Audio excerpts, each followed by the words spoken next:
বর্তমান সমাজটাই এরকম। ব্যর্থ মানুষকে নিয়ে এরা হাসাহাসি করবে, আর সফল মানুষকে নিয়ে এরা হিংসা করবে। তাই এই ধরনের মানুষদের থেকে বা এই ধরনের সামাজিক প্রাণীদের থেকে সব সময় নিজেকে দূরে রাখার চেষ্টা করাই ভালো। যাই হোক, ভিডিওটি যদি ভালো লাগে অবশ্যই লাইক, কমেন্ট, শেয়ার এবং সাবস্ক্রাইব করে পাশে থাকবেন। এবং আরও দারুণ দারুণ মজার ভিডিও, প্রাকৃতিক ভিডিও, চা বাগান, পাহাড়ি সংলগ্ন এরিয়া বা ডুয়ার্সের বিভিন্ন রকমের ইনফরমেশান, এই ধরনের ভিডিও পেতে চ্যানেলটির সঙ্গে জুড়ে থাকবেন।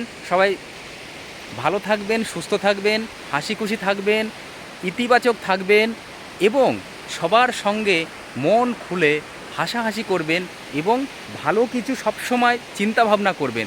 কখনোই ডিপ্রেশান বা হতাশা বা রাগ এই ধরনের জিনিসগুলো থেকে দূরে থাকবেন। তো এই ধরনের জিনিসগুলো যখনই আসবে, যেমন মনে করুন রাগ, তো রাগ বা ডিপ্রেশান এগুলো হওয়াটাই স্বাভাবিক, অস্বাভাবিকের কিছু নয়, সবারই হয়। আমরা যেহেতু মানুষ, তো আমাদের প্রত্যেকেরই এরকম হয়।